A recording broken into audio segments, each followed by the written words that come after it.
Bismillahirrahmanirrahim. Assalamualaikum warahmatullahi wabarakatuh. Waalaikumsalam warahmatullahi wabarakatuh. Izin Ustadz, ada pertanyaan dua yang saya mau bertanyakan.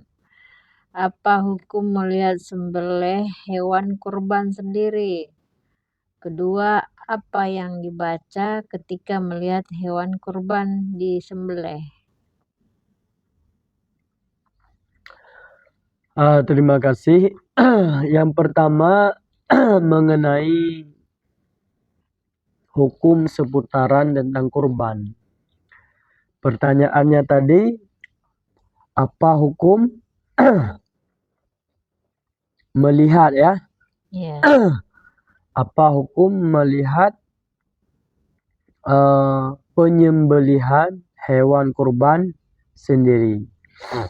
Maka terdapat di dalam kitab yang dikarang oleh ulama Syafi'iyah bahwa sunnah bagi orang yang pemilik kurban untuk menyaksikan penyembelihan hewan kurbannya sendiri.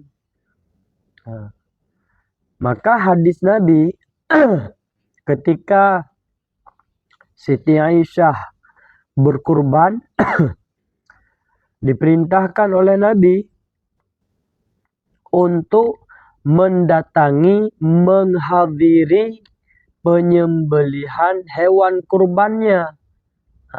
Lalu apa yang dibacakan ketika melihat hewan kurban sendiri disembelih?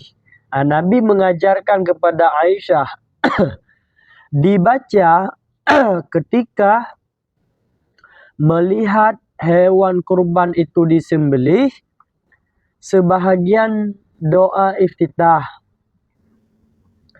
Inna salati wa nusuki wa mahyaya wa mamati lillahi rabbil alamin. Sesungguhnya solatku, ibadahku, hidupku, matiku lillahi rabbil alamin, karena Allah, Tuhan sekalian alam. La syarika lahu wa bidzalika umirtu wa ana minal muslimin. Tidak ada persyarikatan, persekutuan baginya Allah, dan dengan demikian aku diperintahkan oleh Allah, wa ana minal muslimin, dan aku termasuk golongan orang muslim. Inilah yang dibaca ketika pemilik kurban melihat hewan kurban sendiri. Wallahu a'lam bishawab. Oh, begitu ya Ustaz. Pertanyaan pertama tadi apa? Mana lebih bagus antara akikah dengan kurban? Jadi ulama berbeda pendapat. Walaupun dua hukum itu, dua perkara itu tidak boleh dibandingkan, kedua-duanya memang sunnah muakkad. Kalau seandainya keadaan lebih dekat dengan bulan Zulhijjah, maka menyembelih hewan kurban, diniatkan hewan itu untuk kurban lebih baik daripada akikah. Dengan alasan, kalau akikah boleh saja di bulan-bulan yang lain, selain bulan Zulhijjah. Bahkan dalam bulan Zulhijjah pun boleh akikah. Akan tetapi kurban tidak boleh di bulan-bulan selain bulan Zulhijjah, dan tanggal pun sudah tertentu. Mulai daripada tanggal 10 Zulhijjah hingga habis hari tasyrik. Itu waktu berkurban terbatas. Sedangkan waktu akikah tidak ada terbatas. Itu bandingannya. Kalau ditanya mana lebih baik, lebih utama, kedua-duanya baik, kedua-duanya utama. Tetapi kalau sekarang sudah mau masuk bulan Zulhijjah, maka berkurban lebih baik daripada akikah. Lalu pertanyaan yang kedua, apakah boleh 1 ekor kambing diniatkan itu juga untuk berkurban dan itu juga untuk akikah? Maka dalam hal ini berbeda pendapat. Imam Ibnu Hajar di dalam kitab Tuhfatul Muhtaj mengatakan bahwa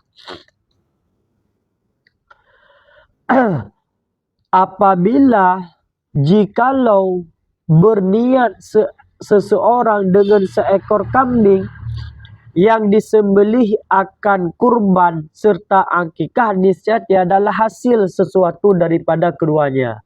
Seandainya seseorang, menurut pendapat Ibnu Hajar yang dimuatkan di dalam kitab Tuhfatul Muhtaj, tidak boleh, tidak hasil keduanya akikah dan kurban apabila diniatkan keduanya dalam seekor kambing. Tetapi ada ulama dalam mazhab Syafi'i, yaitu Imam Ar-Ramli. Imam Ar-Ramli di dalam kitab beliau Nihayatul Muhtaj, beliau mengatakan, jikalau berniat seseorang dengan seekor kambing yang disembelihnya akan kurban serta akikah, hasillah keduanya. Jadi dalam hal ini ada perbedaan pendapat ulama, tergantung, terserah kepada kita mau pegang, mau pilih pendapat yang mana. Tetapi kalau saya pribadi lebih cenderung kepada pendapat Ibnu Hajar yang dimuat di dalam kitab Tuhfatul Muhtaj. Tidak hasil keduanya, tidak boleh seekor kambing diniatkan itu juga untuk akikah dan itu juga untuk kurban. Lagian pun beda juga. Kalau kurban kita bagi daging mentah, tapi kalau akikah kita masak lalu kita jamukan kepada tamu-tamu, terutama fakir miskin yang datang ke rumah kita. Wallahu a'lam bishawab. Jadi ada khilaf, perbedaan pendapat. Syukron Ustaz, terima kasih atas penjelasannya. Wallahu a'lam bishawab wa ilaihil marji' wal ma'ab.